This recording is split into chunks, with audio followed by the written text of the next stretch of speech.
Good morning, everyone. How are you today? Morning. Welcome to New York Law School.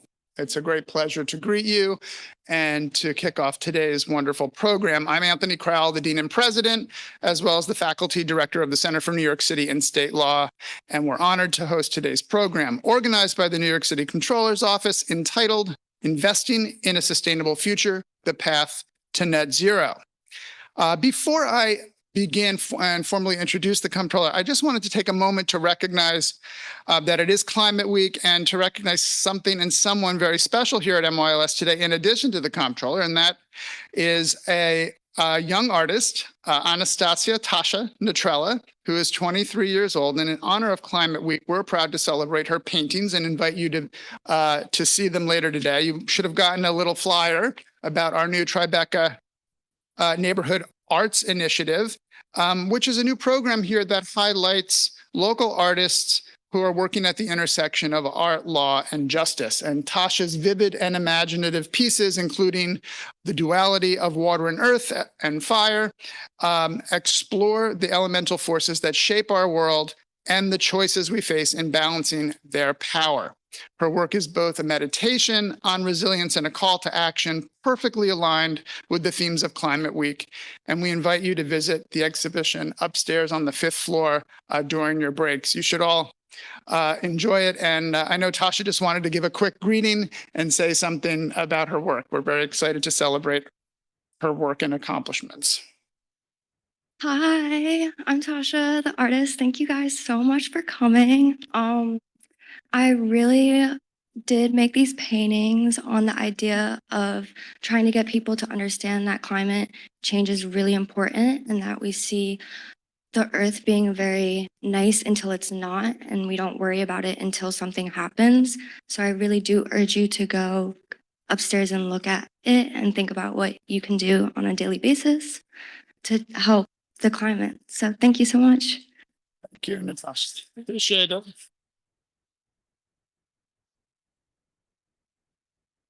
So as New York's law school, as we call ourselves for the past nearly 135 years, NYLS has always felt a special responsibility to engage on the key legal and policy matters affecting New York and to serve as a resource and partner to government at every level.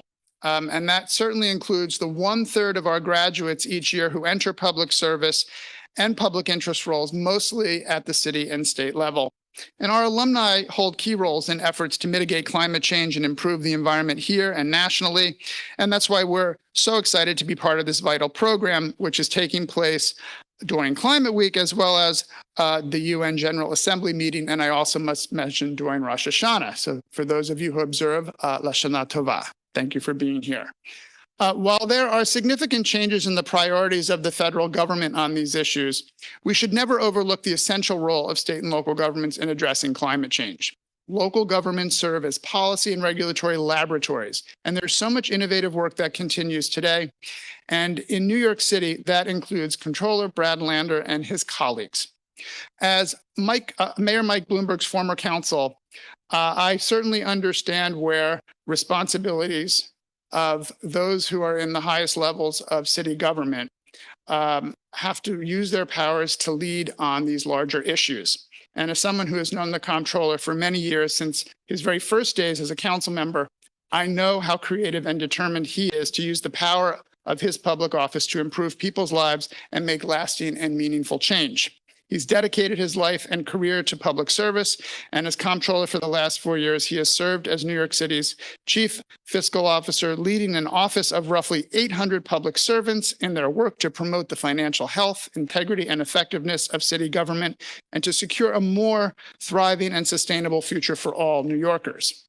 The purview of the New York City Comptroller's Office is immense and includes serving as an investment advisor and custodian for the city's public pension funds, stewarding the retirement security of over 750,000 current and retired public sector workers, with a prudent, diversified, and long-term approach to the city's investments and obligations. The Comptroller's Office has made significant progress in combating climate change. That includes executing on the most ambitious net zero implementation plans of any public pension fund in the country. They've reached a total of $15.5 billion in climate solution investments as of December 31st, 2024, surpassing their 2025 goals. Under the comptroller's leadership, the pension funds have completed their divestment of publicly traded fossil fuel reserve owners and implemented private markets exclusion of upstream fossil fuels. The office has exceeded their 2025 emissions reductions goals as of June 30th, 2024, with combined emission reductions of 37% across the three climate-focused pension funds. And very impressively, Comptroller Lander has secured agreements with three large North American banks to disclose their clean energy supply ratios. The comptroller has brought substantial experience to his current role. Prior to being elected in 2021, he served 12 years in the New York City Council, where he won transformative changes to expand workers' rights, secure tenant protections, create affordable housing, to integrate and strengthen the district's public schools, and make streets safer. He served previously as the director of the Fifth Avenue Committee and the Pratt Center for Community Development. And as I've mentioned, I've known him for many years and worked with him. He's always led with tremendous integrity and a genuine desire to make the most of his time in public service. So it is now my honor to welcome Comptroller Brad Lander and invite him to the podium to begin the program. Comptroller. Thank you. Appreciate it a lot. Good morning. You can do better than that. Good morning. All right. Happy Climate Week. Thank you very much, Dean Crowell. It is great to be back at New York Law School, which really plays a central role in New York City's civic life. It is New York's law school was actually set up to be something that helps the city think with its legal tools to solve the big problems we face. And so it's great to be doing this here. Welcome to all of you who are indeed observing a busy week, as the dean says. Whoever it was that thought it'd be a great idea to have the UN General Assembly, Climate Week, and Rosh Hashanah all happen at the same time. They're New Yorkers, is what I would say, and we're trying to continue in that tradition. I appreciate all of you for being here. I'll let you know right at the outset, we have some folks with us today who have indicated that they may, in the spirit of climate action, disrupt the event. And while I hope they don't, having participated in disruptive action myself last week, I'm not in a strong moral ground to tell anyone not to do it.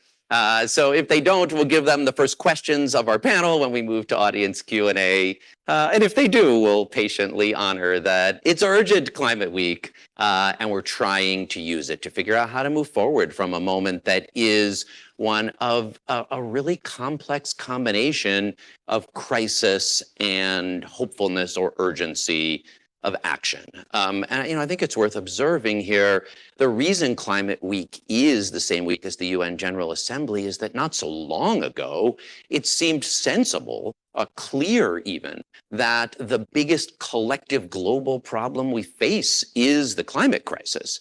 And therefore, it made enormous sense for people focused on climate to come here when leaders from around the planet are here and say, what are we doing to be more ambitious in drawing down fossil fuel emissions for the people of the planet? And yet we're at this weird, dark time when, given geopolitical strife and conflict, given rising authoritarianism, given xenophobia, it's almost, you need to remember, hey, UN General Assembly Week is Climate Week, because collectively this is the thing we need to rise to urgently. So here we are living in the climate crisis. When they started making Climate Week the same as UN General Assembly. We're going to disrupt because you promised New Yorkers that you were going to move the city's dirty money. I'm glad I gave you a let you know that this was going to happen ahead of time. We've been in a good engagement with these folks, but we'll let them do their thing. Who can they trust? I'm sure we're going to continue to quit and make a litany of excuses after we're out of this. No excuses. No, we'll be straightforward about the dialogue that we've had and how we're meeting the obligations that we've had. So. Keep your plan. Keep your plan. Keep your promise. Keep your promise. Keep your promise.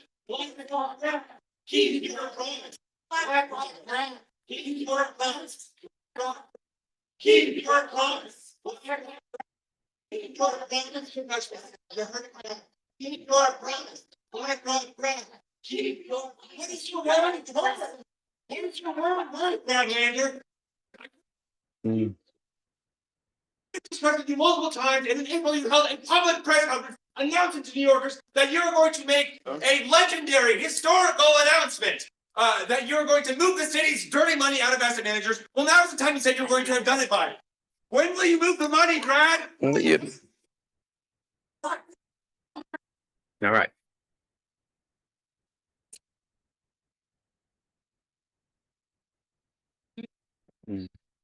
Very simple. Very simple. Whatever you say now, it's a bunch of BS. You told us to take action. Now it's on. No more BS.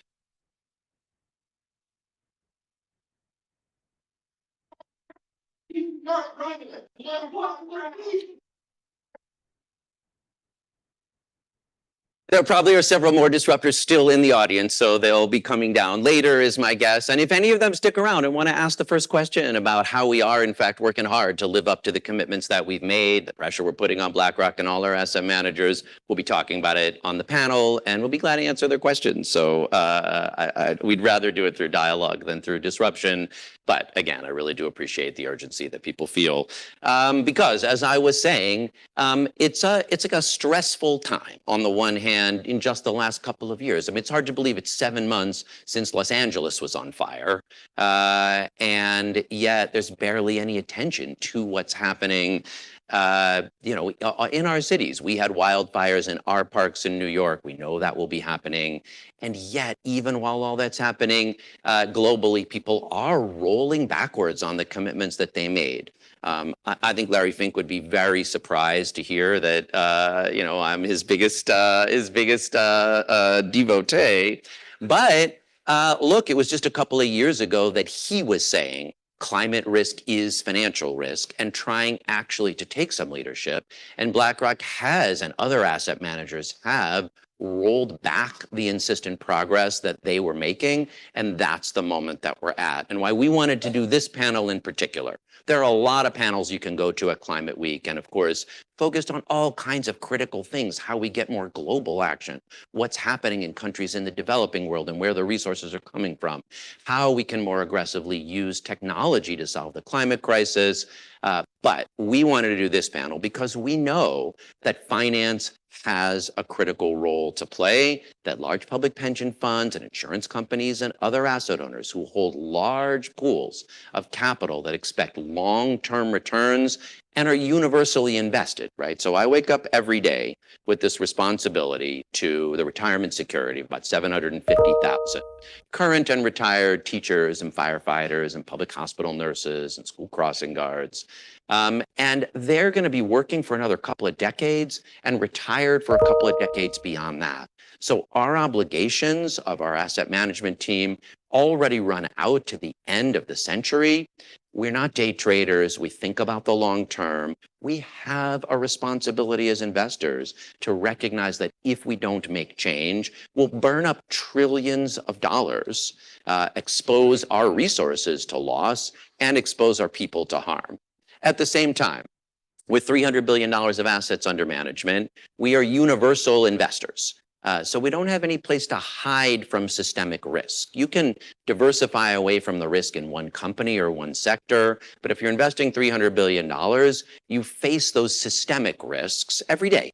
And so that's what we've tried to do in the net zero plan that we've developed. We were proud to be the first large U.S. public pension fund to divest fossil fuel reserve owners from our public equities at 3 of our 5 pension funds. And we have been pushing aggressively forward with more exclusions in our private markets and private equity and infrastructure portfolios. And then with the boldest net zero plan to be net zero in our financed emissions by 2040 with this 4-part strategy. Disclose every year what our targets are across scopes 1, 2, and 3. Engage with our portfolio companies and our asset managers on what they are doing to bring about real-world decarbonization. Scale up our climate investments, our investments in renewable energy and climate solutions, and where we can't achieve our goals through other methods, to divest or exclude from, as we did with fossil fuel reserve owners, and as we're willing to do with both companies and in places that won't work with us to achieve our goals. So we adopted that plan about a year after I got into office at the beginning of 2022. So it's been in place now for 3 years.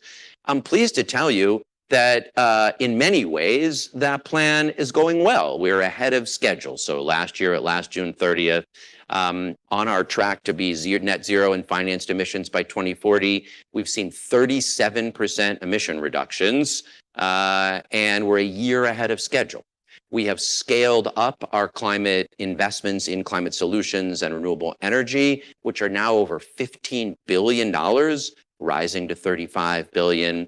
And some of our engagements, as you've heard, and as Dean Crowell mentioned, are things people wouldn't have thought was possible. And we have managed to make a real impact, like getting JP Morgan Chase and Citibank to agree, after years of saying they wouldn't do it, to disclose their fossil fuel financing ratios, the ratio of their investments in fossil fuels to clean energy. So there's some things to feel proud of and hopeful about.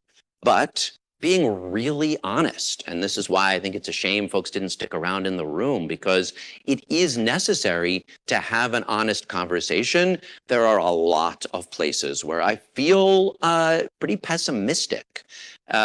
We tried to engage utility companies about science-based targets, and we agreed to work with their trade association. And it's clear to me, we said we don't want this to be greenwashing. You could use an existing metric that the Science Based Targets Institute has if you don't engage in good faith. And we've been sitting at a table, and I can't say we're any further along than we were a year ago. Utilities, instead of using this moment to be serious about science-based targets, are mostly using this time to try to avoid taking the bold action that's necessary. I'm pleased that JP Morgan Chase and Citibank agreed to these disclosures, but they've done it in a way that makes it hard to have apples to apples comparisons.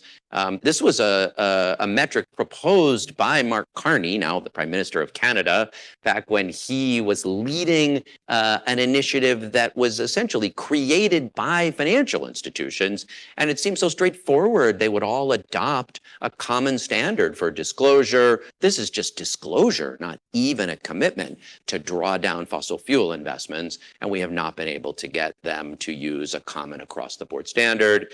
And beyond JP Morgan Chase and Citi, none of the others have agreed to adopt it or move forward. And with asset managers, similarly, the situation is really mixed. We, as we agreed to with the set of folks in the room, at June 30th of this year, instructed all of our public markets asset managers to submit decarbonization plans to us. They all did. So that was actually one step. We thought some might not do it at all. A majority of them are aligned with our goals, but a substantial number of them were vague, had big gaps, have big areas that we need more details on. So we are giving them one more round of opportunity right now to answer questions that we have. But before the end of the year, before I leave office, we will be coming forward with a set of recommendations to the trustees of our 5 funds, and especially the 3 that have set these bold climate goals, with which of our public markets asset managers have an approach to decarbonization that is aligned with ours, and which don't. And those that don't, I will be recommending to the trustees and to the next controller that they exclude them, that they move their mandates to new managers who will be better aligned with ours. That's what we're doing in public markets now. That's what we'll be doing in private markets next June 30th, or the next controller will be doing under the net zero implementation plan, adopted by the boards, though, to be clear. It's not just the action of one person. We work closely with our trustees. Because that's the moment that we're at. We have this opportunity. You can see it. I'll conclude with this before I invite up our panel to really help us dig in. But on Sunday, I did an event to kick off Climate Week with Bill McKibben. Sunday was Sun Day, the celebration. There were 500 events across the country. And I don't know anybody better than Bill who can focus attention on the places of emergency all around the world where suffering, immense suffering is already taking place, where huge value is being lost because of our failure to move more quickly. And yet, while he does that, he also has this extraordinary hopefulness. And his most recent book, Here Comes the Sun, shows that in fact, as a result of ingenuity and investment and energy around the world, solar in particular, but wind as well, are expanding so dramatically. The vast majority of new energy around the planet being brought online is renewable because it is dramatically cheaper than burning fossil fuels, even already, even without the Inflation Reduction Act subsidies. And it's happening in a grassroots way in Pakistan, in Africa, where people realize, he's told about this one great technology now that people are doing in places where you can basically hang a solar panel off your balcony and just plug it into your outlet.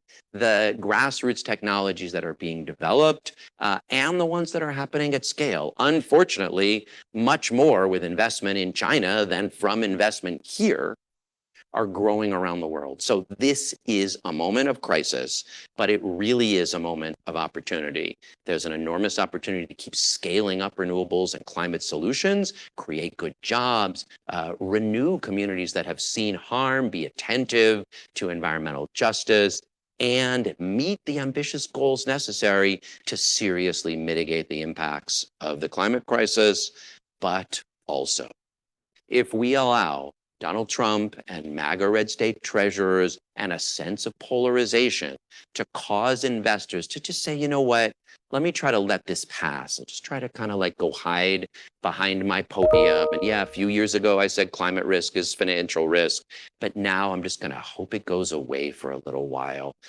People can tell themselves that story. It might feel safer, but if we had 100 years, we could let the market work its magic and the ways in which renewable energy is cheaper would work, but we don't have it. We will burn up trillions of dollars and it will cost us millions of lives. So what we're going to do is, what we thought it was worth doing this week was assemble a panel of people in the climate finance space who have been taking bold action, who are leaders, whose firms are working hard, and who are open to an honest conversation of where the gaps are, of the places where we haven't been bold enough, of the places where we aren't being collectively courageous and creative. So that's what we decided to do this Climate Week. I'm really glad we never held our own Climate Week event before. This is the first one. And I just wanted to make sure, as I get set to leave, we do everything we can to put our funds and our team on a strong platform for future action. So first, I'd like you to join me in thanking the people from the Controller's Office who are responsible for all of that work I talked about, today's event, but much more than that, this great climate finance work we've been doing. So team from the Controller's Office, will you guys just stand up so people can thank you? It is a great and remarkable team.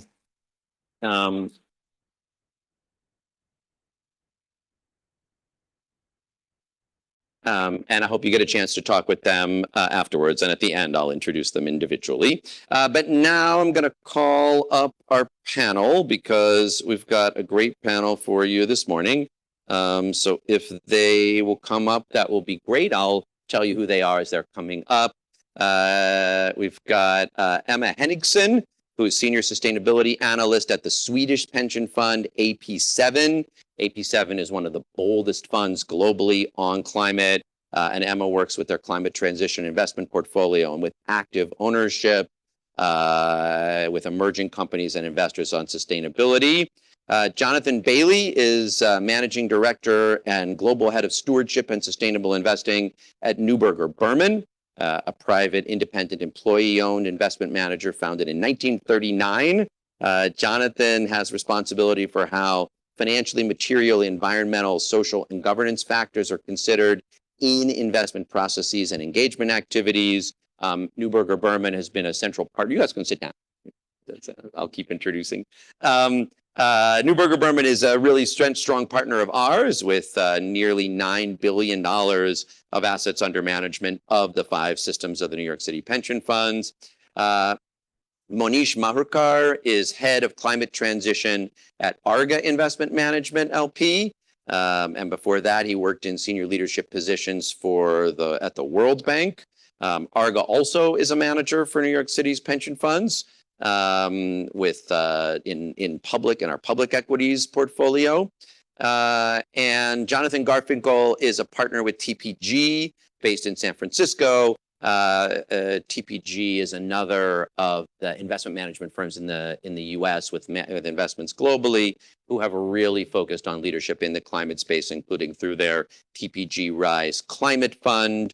And TPG also manages about $1.5 billion as of July across the 5 systems, and as a result is helping grow that solutions portfolio. So please welcome all 4 of them, and I'm going to come over here to ask them some questions. Hi. Really appreciate you being here. Thank you.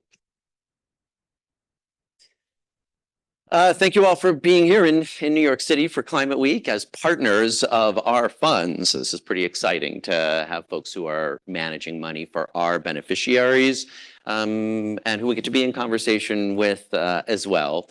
So I'm going to start by asking each of you in this sort of frame of clarity about the emergency, but also real moments of possibility. And we'll do emergency first. So, first I'm going to ask you, what's keeping you up at night in those moments at 3 a.m. when you're like, this is not going well? What is it that's on your mind? And we'll do that first, but then I will come back and say, all right, what are the places that have you feeling like a little more optimism? But yeah, let's start in the dark and we'll just go down. We'll start with Emma, at that moment when you're thinking, oi, what are the things that you're thinking? So before I go into the dark, I just want to say thank you very much for having me on this panel and bringing I hope I can contribute a European voice to the discussion, and also another asset owner. We're not managing any of your money. Yes, just no, to clarify. And as I said, you guys, I don't know how many of you are in kind of the asset management, ownership, investment space. Okay, so about maybe a little more than half. AP7, there are a handful of European funds.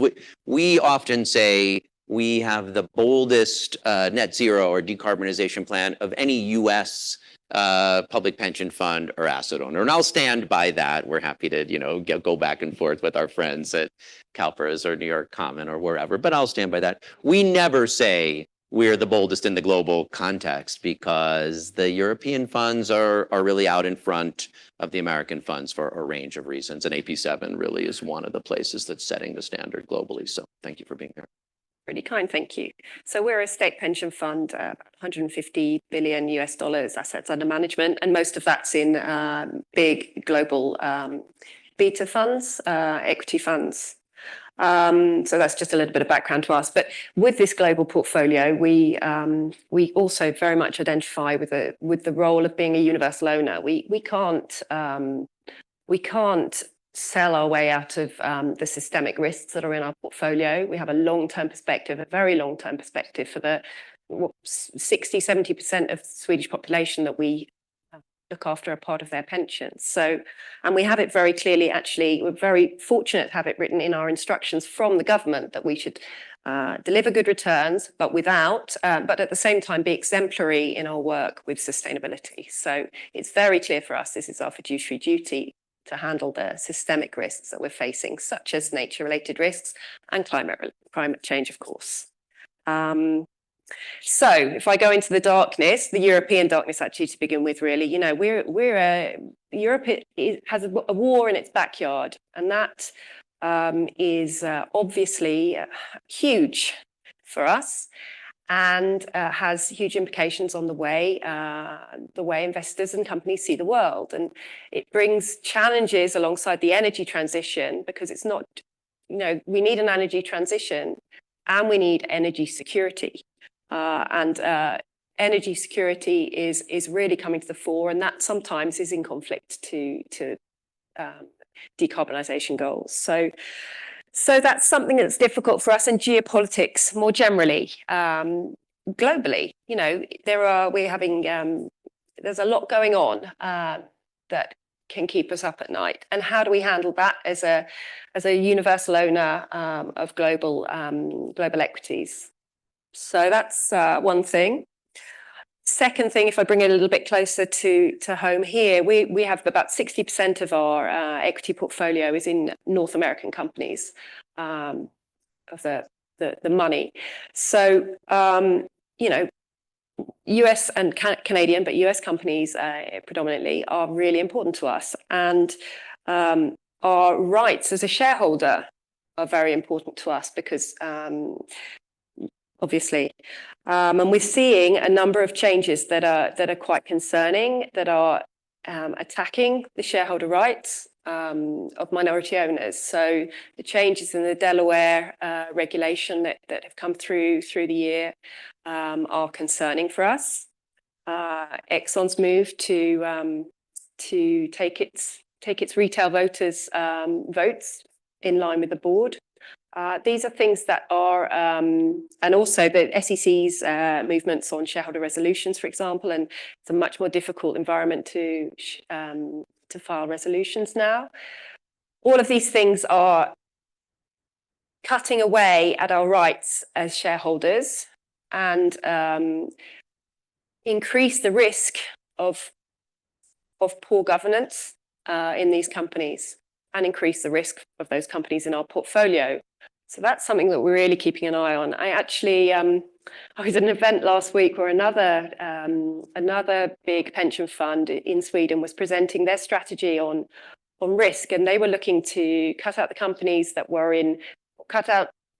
in countries where democracy is weak.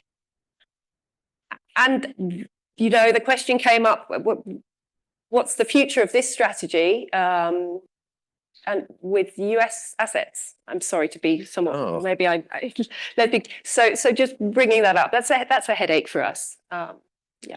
And we'll come back to this, I think, because we want to do a little more on these ESG questions, because I'm guessing some people in the room are very familiar with the set of things Emma just said, and others with so many other crises for the democracy might not be as focused on these issues of shareholder rights. But I think you just heard it here.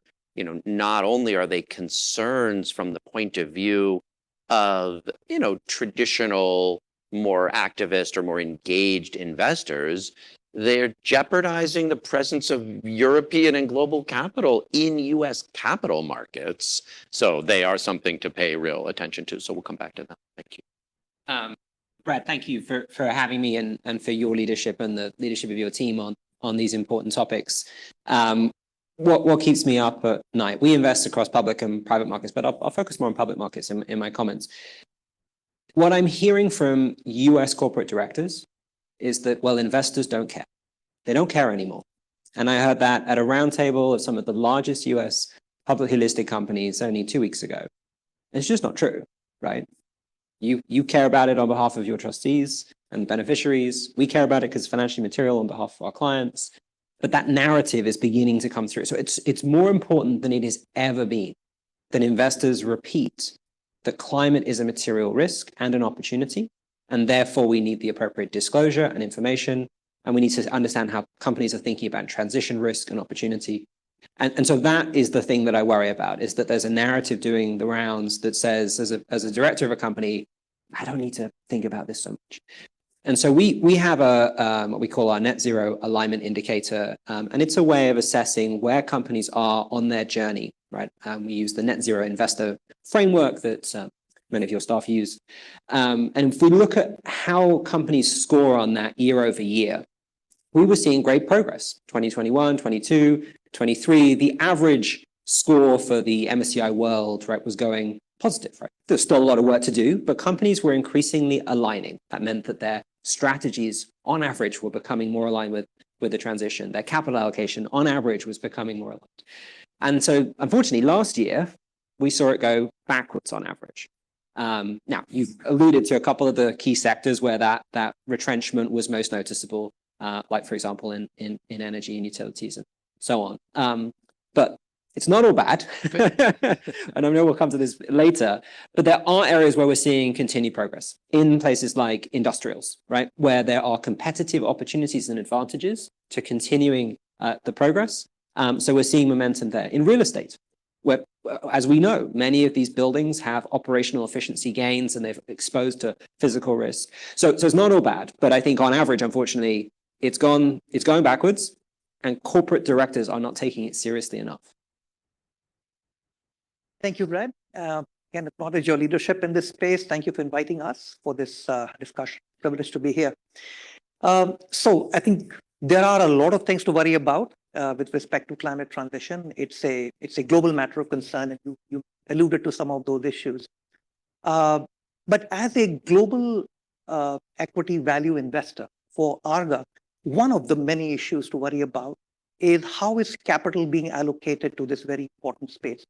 And as some of you know, there are estimates out there which will indicate that a successful transition is going to take something of the order of magnitude of $6 trillion per year of investment.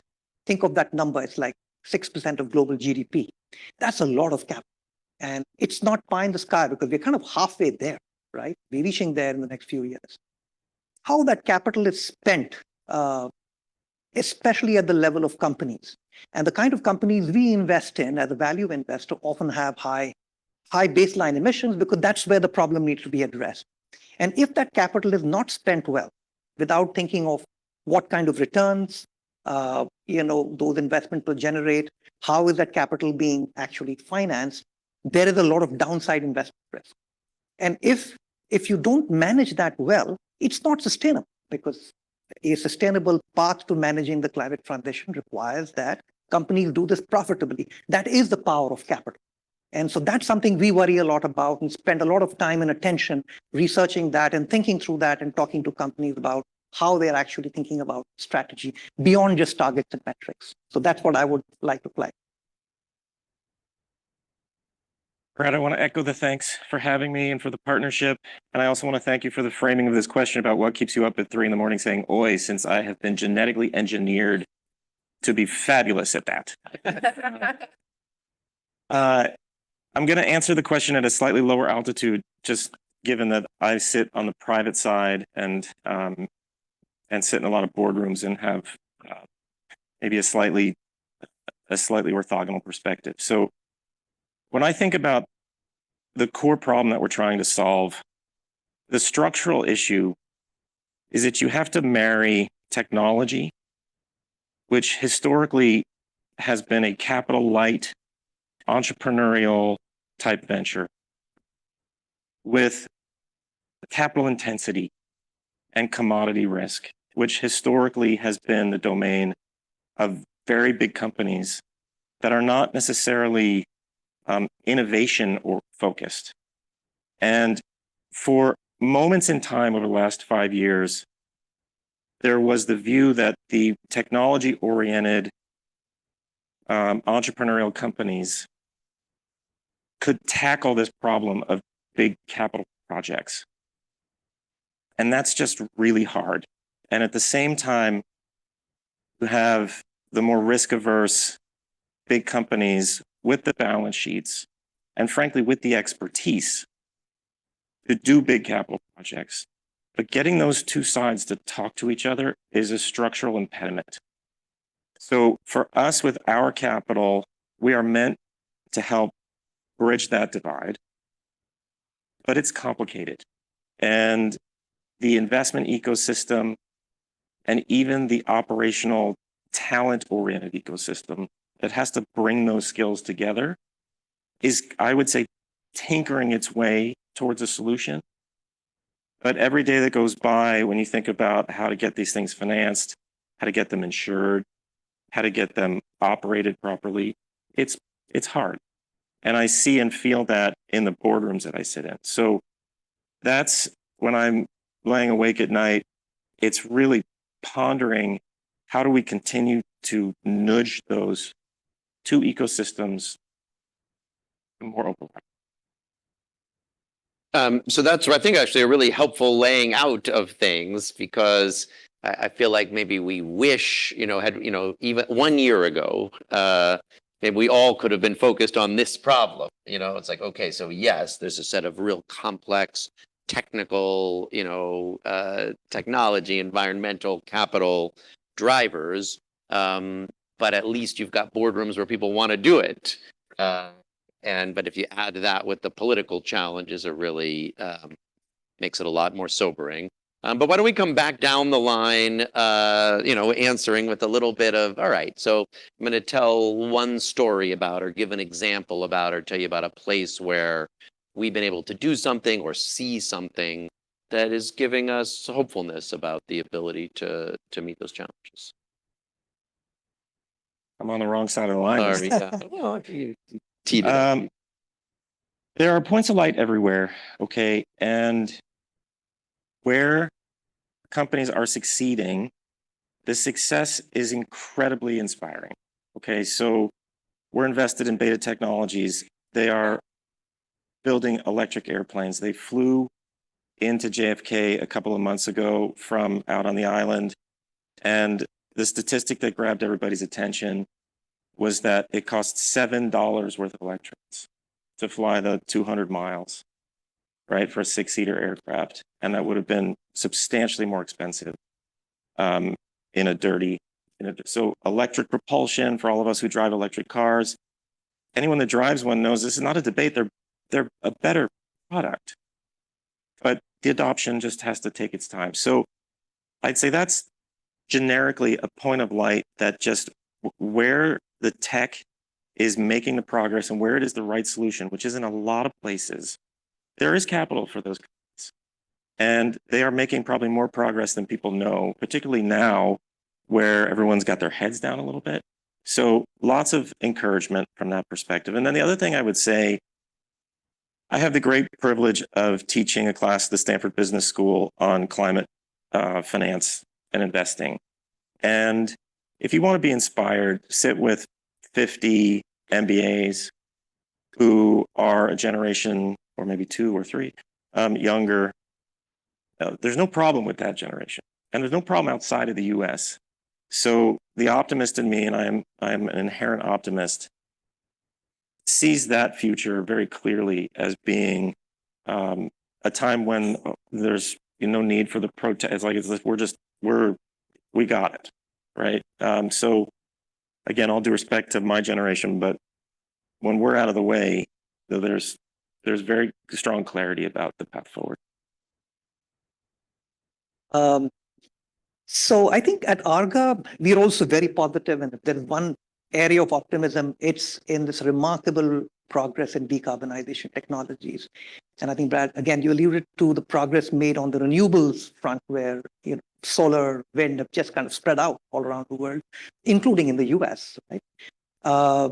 And that's one of the reasons why at Arga we've established a dedicated climate transition team comprising mainly of engineering specialists, because we want to really roll up our sleeves and understand these technologies in depth, because this is where ultimately the right choice of technologies, their feasibility and their costs is what will make a difference to companies in terms of whether they transition successfully or not, right? It's a matter of long-term competitive success for companies.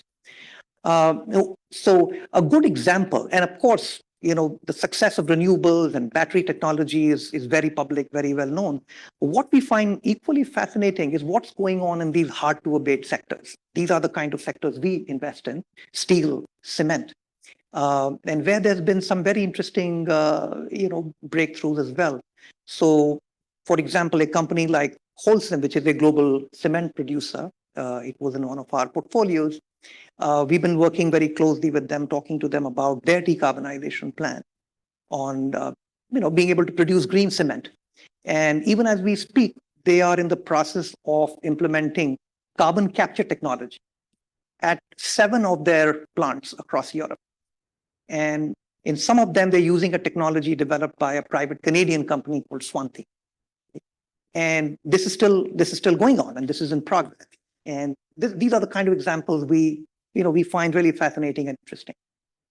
Let's just say another word about what's driving that, because I think this is important. I had actually suspected that the points of light would be overwhelmingly renewable growth, solutions growth. There's so much of that. It is very encouraging.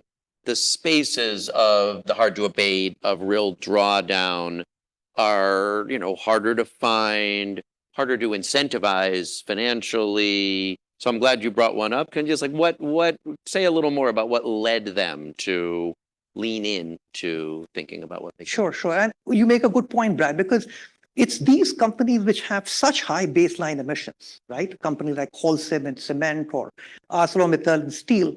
These are like, 60, 70, 80 million tons of emissions. So one of these companies doing their transition work successfully is equivalent to probably 50 other companies meeting their goal.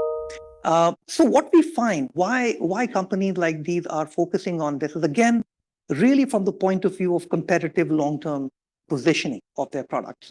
So a couple of years ago, when we were talking to Holcim management, this question came up about how do you square the circle in terms of costs? Because some of this technology like carbon capture is still early stage. It's expensive. You have to put capital into it.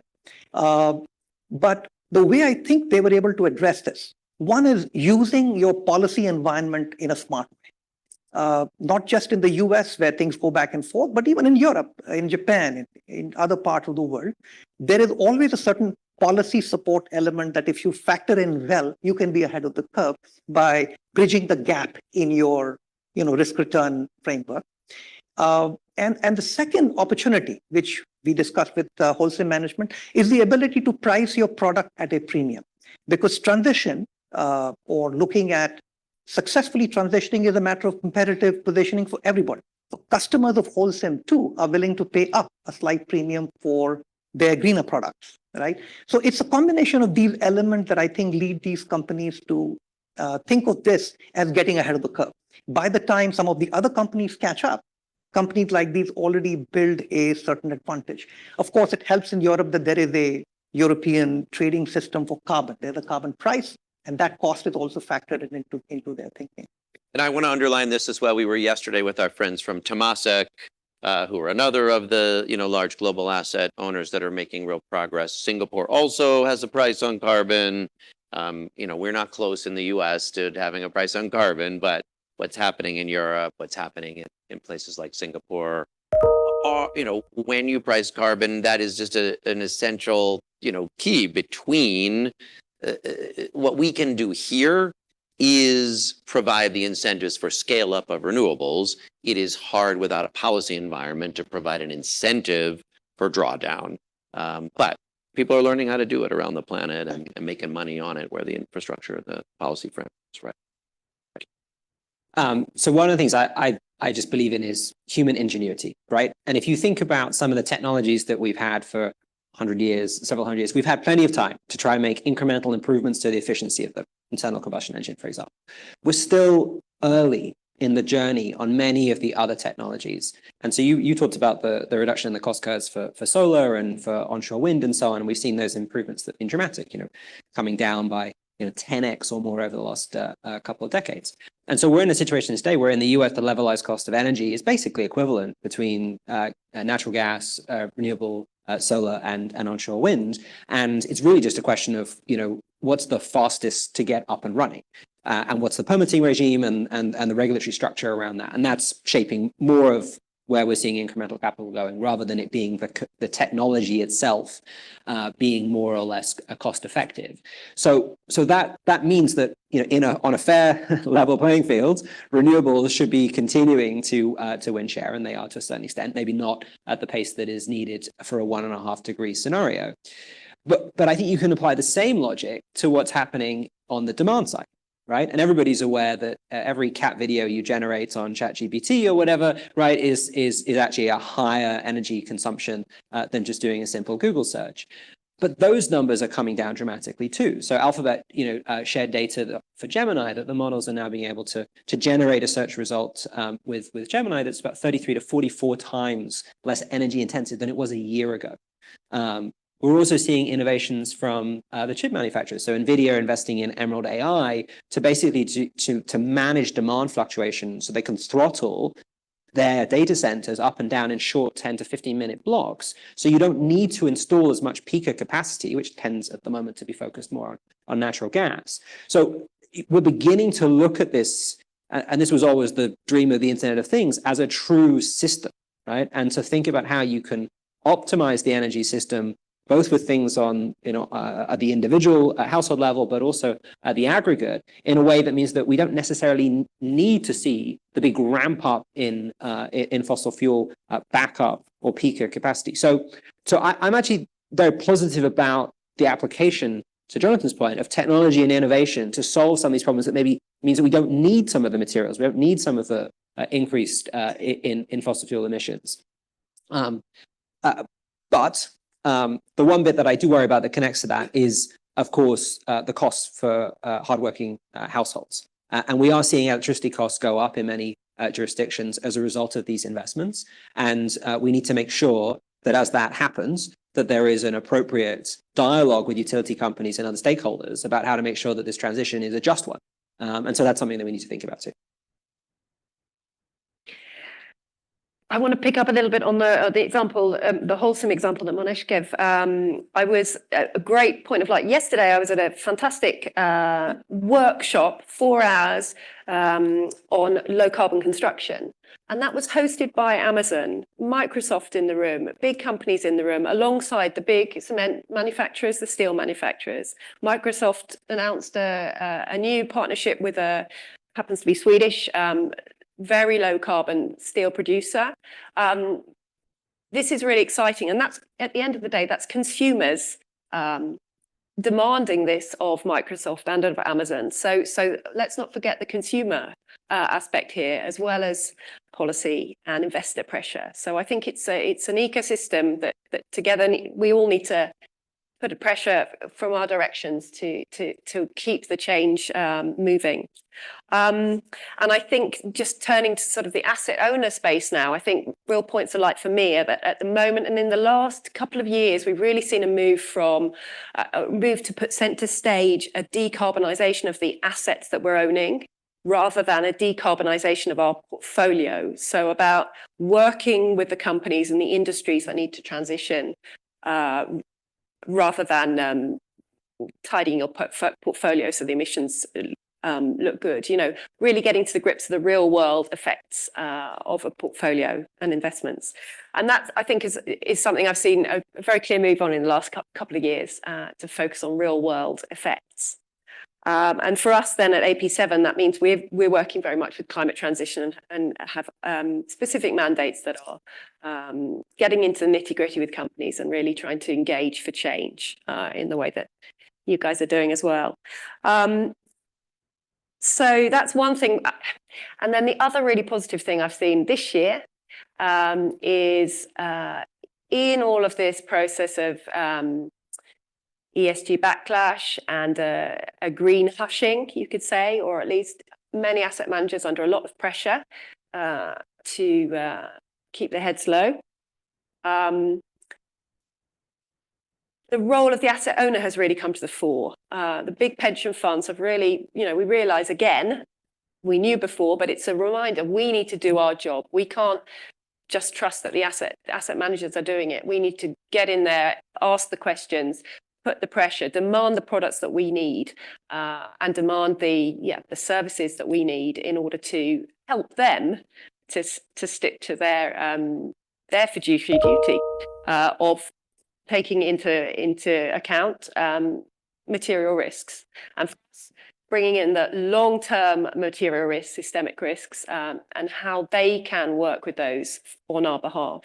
So a real light for me has been working with reaching out to peers around the world who has similar to us and have a similar philosophy, and really getting to the grips of, okay, what do we do now? How do we deal with this? The market is changing, the situation is very fluid. What can we do? What do we need to do to empower our external managers and others to not lose track of the long-term systemic risks?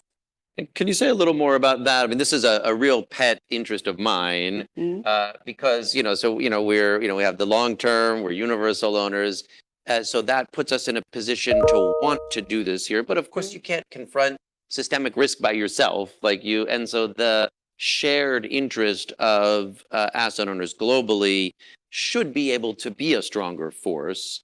We've joined the Net Zero Asset Owners Alliance. Keep looking for places. When we said let's do this utilities engagement, we thought, oh, that would be a great place. But I just wonder, can you just either tell one or two more stories, or what are the venues in which you see opportunities for asset owners to be collaborating effectively for engagement, either with the managers or with portfolio? Well, I think the obvious one, and that's been there a long time, is initiatives, investor collaborations such as Climate Action 100+. And I think those are going strong despite everything. We have to. There's been a certain process of reset this year, given the challenges faced here in North America. But those are natural fora to work together, and we continue to work together in those. The other side, I think, is that we suddenly at AP7 have focused on getting more agile and finding exactly the right organizations that we can work with in a less formal way, but really where we have the same interests, and working in an agile way to try and get to solve some of those issues. So we have great conversations with you guys and other organizations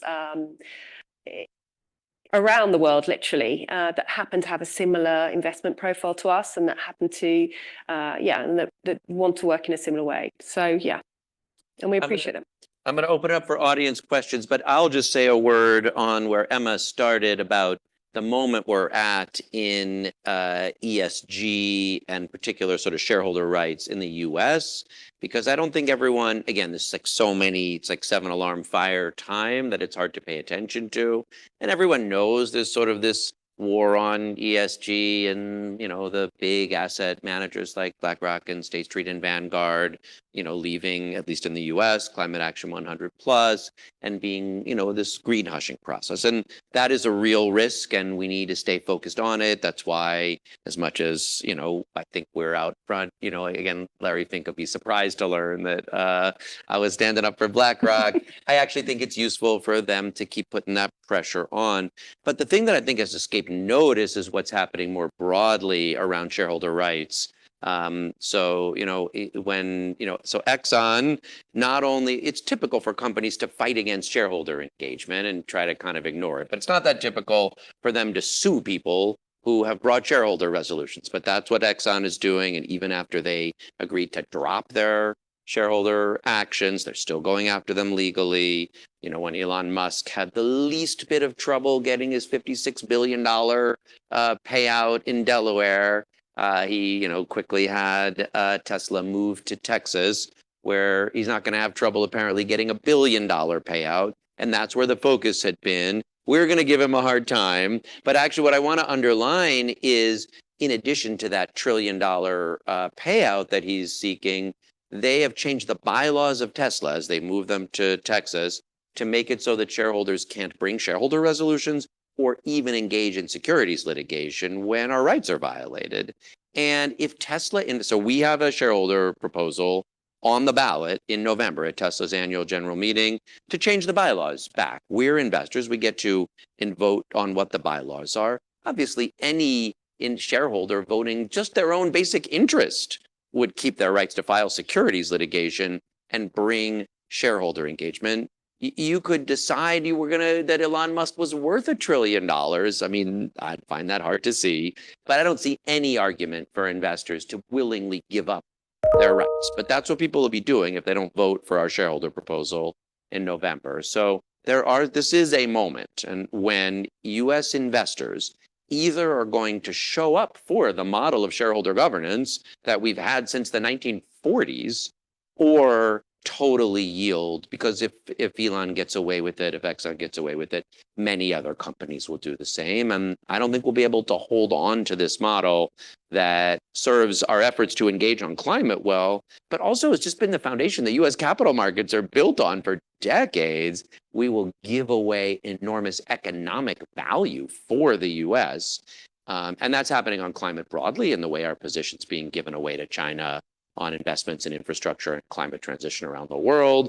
And it is happening right now in US capital markets. So this is just an important moment for, I think, a lot of us to really try to step up so that we can continue to support the kind of investor and business action that the points of light are showing us is possible. Let's throw it open for a few audience questions. All right, you've got your hand up first in the back.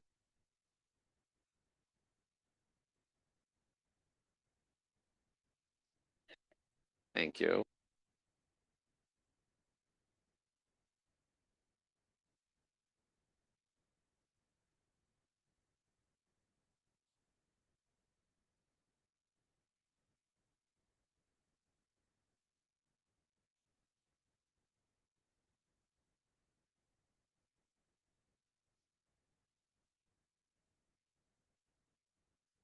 Great, thank you. Well, our business at TPG is in large part designed to address the question behind your question. Because if you look at the climate universe and you just look at the capital across, well, public markets, but then venture growth, private equity, infrastructure, the very clear observation is it's imbalanced relative to what a traditional market would look like. So for my friends here who are on the public market side, they'll, I'm sure, agree there's a structural problem. It's hard to play the public, the sector through the public markets. There's just not that many. You can bet on auto OEMs and some of the battery companies and the renewables players, but it's otherwise somewhat limited. And then in our world, the venture side is bigger than you would otherwise think, because there's just the history of this. There's been a lot of innovation funded by venture capital. But the so-called missing middle that a lot of people talk about, ourselves included, is a real structural issue. So we're trying to help address that by having a scale pool of capital that is big enough to address this problem. I was with some folks a couple of months ago. We were bellyaching about this missing middle, and someone made the astute observation that a lot of the reason why China has had such enormous success in climate-related industries is because they solved the missing middle with state money to the tune of something like $4 trillion. So we're trying, but it is something that the ecosystem generally has to really continue to work on because it is imbalanced today. And I'll just say thank you for being here. Big fan of your treasurer. And I think this is a really good opportunity for one of the places that asset owners can continue to collaborate. I mean, by their nature, public markets are more transparent. It's easier to see a whole set of things. We have more ability to have influence in private markets because our positions with our GPs are much stronger. And when we're in dialogue with them about an investment, there's a real opportunity. But we still largely lack a set of shared metrics, right? So, the first conversation you'll have sometimes with a private equity GP will be, well, okay, it's nice you have your net zero by 2040 or 2050 plan, but we own our companies for an average of 5 to 7 years. So, what does it even mean for us to say that? And so then you can have a next conversation. Well, do you have a framework for getting all the companies that you purchase subject to science-based targets or a decarbonization plan in a period of time? And how do you report that out? And how could we look at that across funds? And how could we collaborate with other asset owners?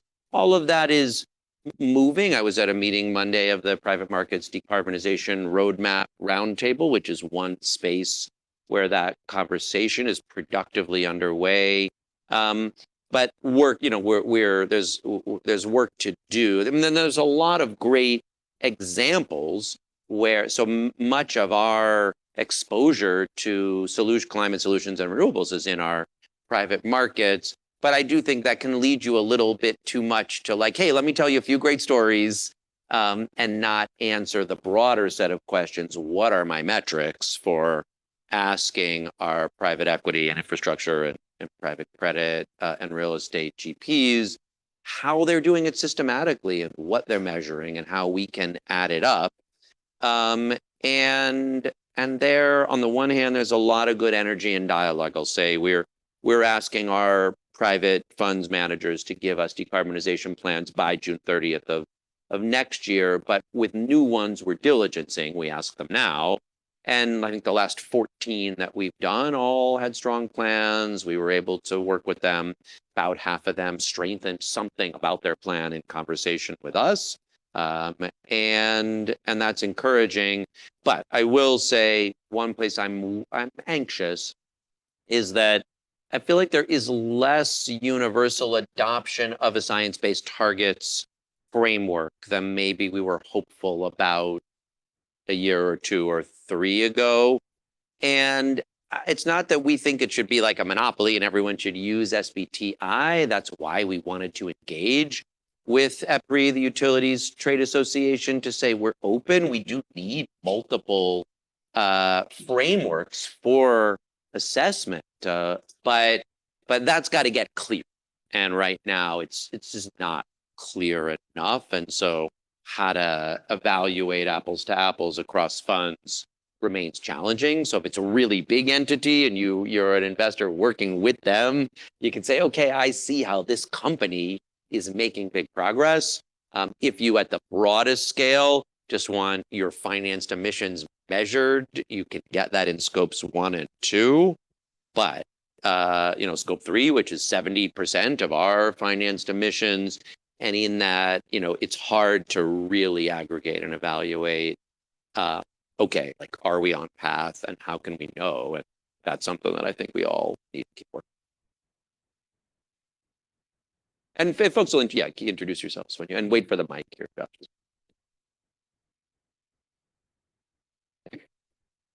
You. My name is Allison. I'm from one of the GPs in private equity that reports to many of you on the panel. And my question is in response to some of what all of you have said around, us being fiduciaries and trying to collect metrics that go beyond anecdotes. I noticed in, for example, our reporting that the financial reporting and the sustainability and decarbonization reporting are always separate. And I wonder if your organizations are doing anything to try and capture the financial impact, not the exposure, but like the gross earned rate for pensions or the EBITDA impact of decarbonization initiatives to the extent that we believe that they drive operational efficiency or commercial competitiveness. And maybe a suggestion that even just asking that question might have asset managers think differently and have to go ask different questions internally. So it might be helpful. Onto that, perhaps, John, add from a private equity perspective. But I think what you asked is a very good question. And what we have found from our research and our work in this space is exactly to your point, you really have to go behind those targets, right? Because honestly, it doesn't take much for a company management to declare a net zero target for 2050. They won't be around, right? Typically by that time. But where I think you can hold companies more accountable is when you really go behind that into their business plans and strategies. And that's why in my earlier comments, I was referring particularly to the capital aspect, because this obviously is about putting money, investment and capital to work. And when you drill down and ask companies, what is the extent of that CapEx that you're spending over what time period? What percentage is it of your total CapEx? What's your expected return? How are you making the choices between different alternative technologies? That's when the discussion gets really serious. And that's why we find often in our company dialogue, we often find ourselves going beyond the initial conversations with the IR folks to talking to the project management, the operational people, because they are the guys who are doing this on the ground. And you need to understand this in detail from them. So completely agree with you. You really have to go down to that level. Otherwise, it's just numbers that anybody can throw around. Thank you for asking that. It's a terrific question. I'm trying to get it in my head. So in our business, which is a fund dedicated to investing in companies that in their core are about decarbonization, we sort of skip your question because we hold that truth to be self-evident, right? So we talk a lot about collinearity, and the companies that we've invested in are meant to definitionally, as the financial side grows, the decarbonization grows. So I'm kind of, it's like a cheat code to your question. I think the application of it to, if I think about broader TPG, which is managing whatever it is, 250 billion assets, that's where I think the broader, I think that's really what's underneath your question. That's why it's a really good question, because it's hard. And my observation would be, at this moment in time, and my lens is very US centric because that's just where I do my work. The companies that are wealthy and rely on existing technology, and that's essentially the big tech companies, right? Where now we have low growth and AI and all these exciting things, and what they need to do relies on renewable power, things that exist. They're all in, they're measuring, they're doing the right thing. It's really inspiring. The tricky part, and where I think your question needs to be continually pushed, and I think you guys will all agree, is US-based companies that are in more commodity industries where the margins are thin, where the capital is scarce, but they're capital intensive. And that's where I'm worried about backslide, because I am seeing it day to day, where companies that 2 or 3 years ago were talking a lot of goodness, green premiums and coming down the cost curve, and we're going to do it. And now they have a little bit of air cover, right? And so I don't feel the same commitment to it. It's one thing for Google and Amazon, these are very wealthy companies, but where it's harder to abate and capital's more scarce, that's where I think your point needs to be really continually underscored. Can I just make two quick comments? One thing I think we often see is a divergence between the what and the how, right? So what companies are doing may avoid emissions. And often you can have good engagement, either in private markets and portfolio company level and public markets, around how that is creating potentially value downstream, right? Your inverters are more efficient, that's a benefit, right? There's collinearity there as well. So, but often then they only want to talk about the what, they don't want to talk about the how, right? Which is the operational emissions, whether they should have a science-based target. And so, you know, we need to have both conversations. And so one of the things that Neuberger is involved in is the work of the International Sustainability Standards Board, as other asset owners and asset managers. And what's interesting in the standard there is it talks about the financial effects, right? And it tries to do what I think you're getting at, which is to link these sustainability characteristics to the financial effects. Now, not everybody's going to voluntarily adopt ISSB in the US, I understand that, but I think that concept is really important that we encourage to happen, because many of these things are financially material and there is an effect or a potential effect there. And if you're making investments in operations and processes and product innovation that's helping to manage that, you should get credit for that. And this, of course, is what a carbon price makes Yes. a lot easier. But yeah, there's no technical reason why LPs couldn't ask, you know, if carbon were priced at, you know, we expect you to report to us on if carbon were priced at X, what would the impact be on your financials? So there might be things we could do that would help bring some transparency even in environments. Just to add though, Brad, because it's, as someone who lives in California, where we sort of have a carbon market with the low carbon fuel standard, and the price has been depressed now for a long time, and it's starting to be a problem on the other side. We have a price, but it's too low, right? And so people are also starting to use that as an excuse. I would be building, but LCFS prices are so low, so math up. So we just have to, if we're going to be market-based, we have to be willing to be on both sides of that. Yeah. Okay.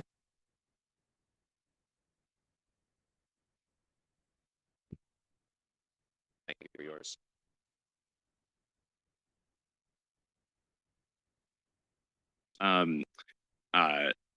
Biggest risk to portfolios being climate change and needing to actually see real economy decarbonization. And in addition to the tools that investors have in managing their own portfolio, engaging with asset managers, engaging with portfolio companies, one of the levers that we see some investors and asset owners taking on is advocating for public policy.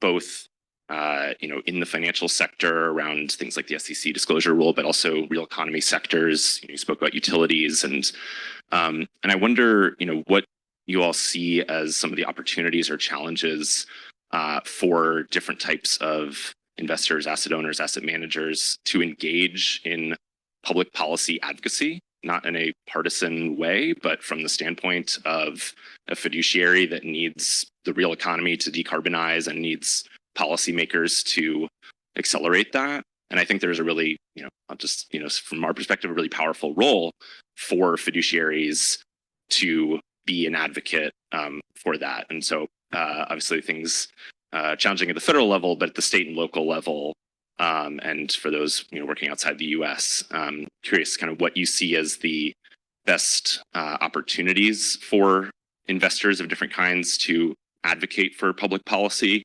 and maybe what are some of the challenges. Thanks. So you pick up a really good point. It's really important. We haven't, policy advocacy is another really important part of our of the puzzle.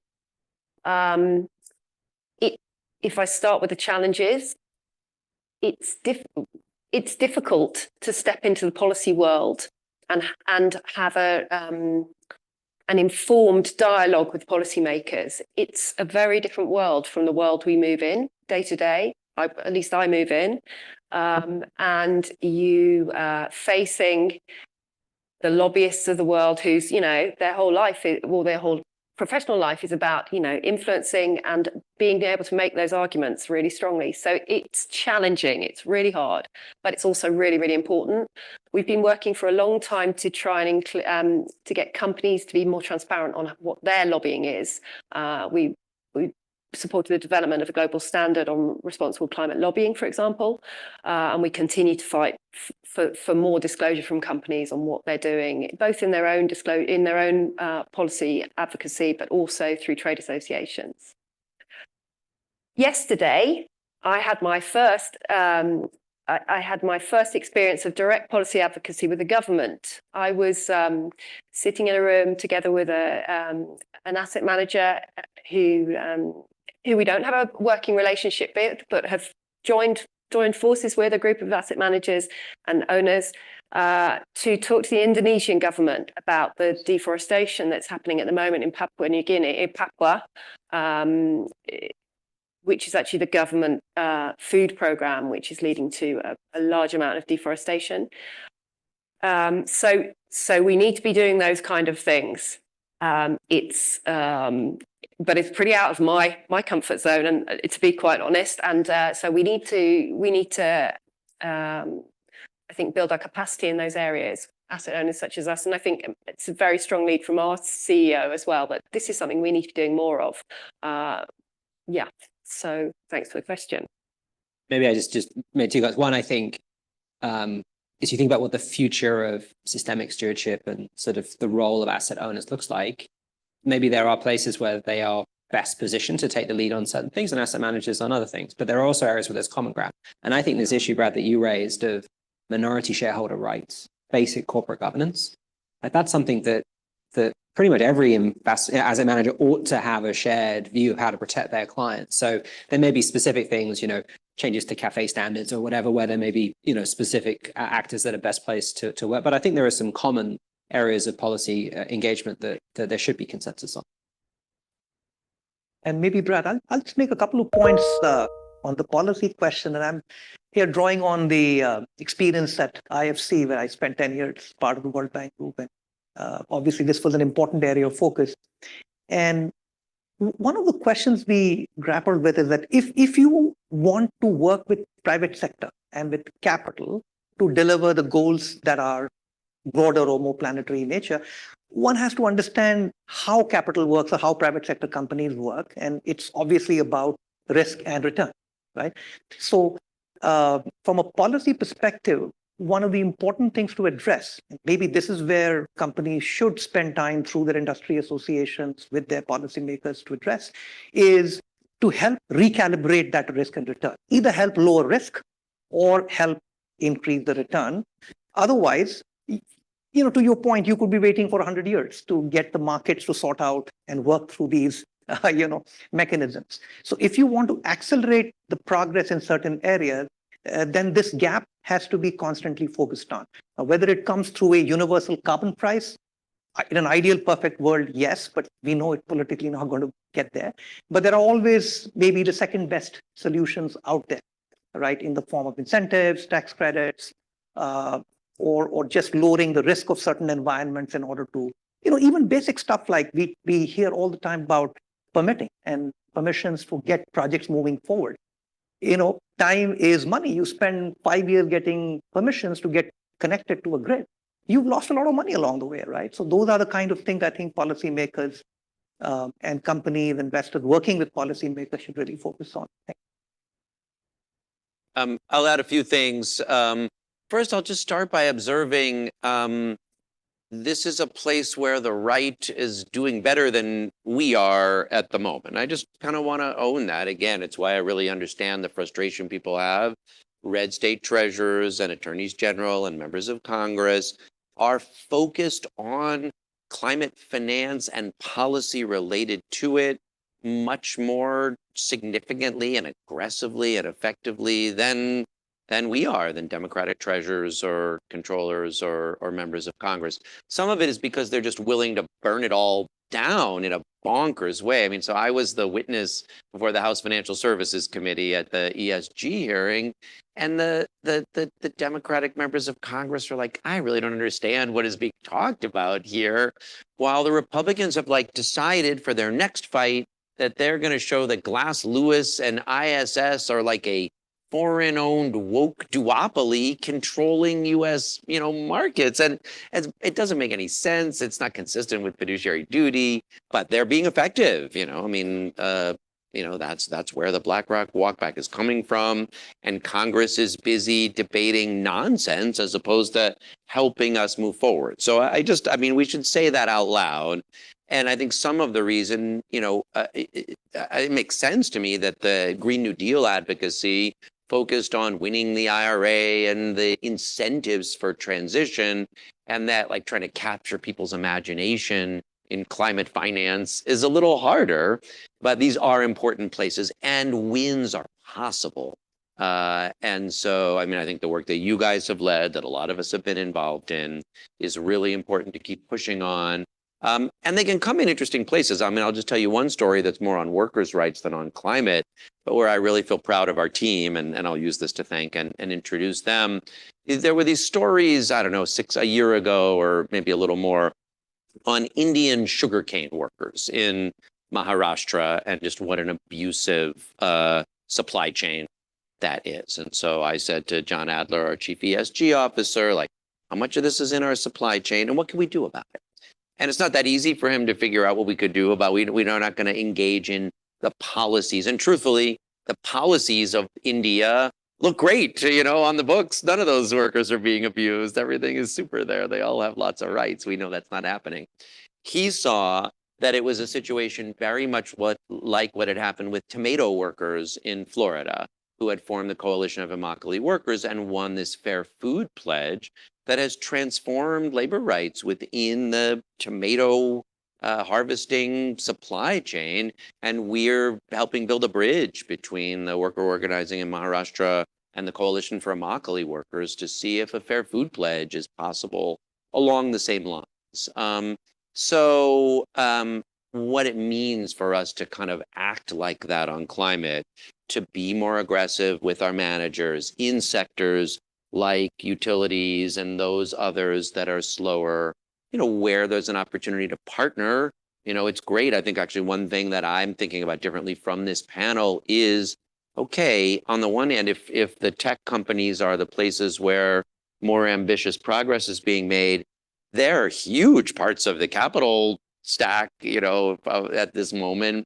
How could we use that as a place to make progress while political avenues are stalled? So, part of why we wanted to do this, as I'm coming to the end of my tenure, is just to pull together, as dark a time as this work is really important. There are a lot of places people are making progress that are hard to see, and it's really worth redoubling our energy for. So with that, I want to ask you to say thank you to these great panelists for their work, for their time today. I want to shout out, in addition to John Adler, Kate Visconti, Jimmy Yan, Donald DeRosa, lots of folks from our corporate governance team as well. Jennifer Konovitz, Mike Garland. Oh wait, now I'm gonna have to go through my. All right, you know what? Actually, let me ask you one more time. If you're part of the controllers team here, stand up, because we got folks from public affairs, corporate governance, ESG. It's a great team. Thanks to all of you. And I hope you have a really great rest of your climate week. Thank you so much.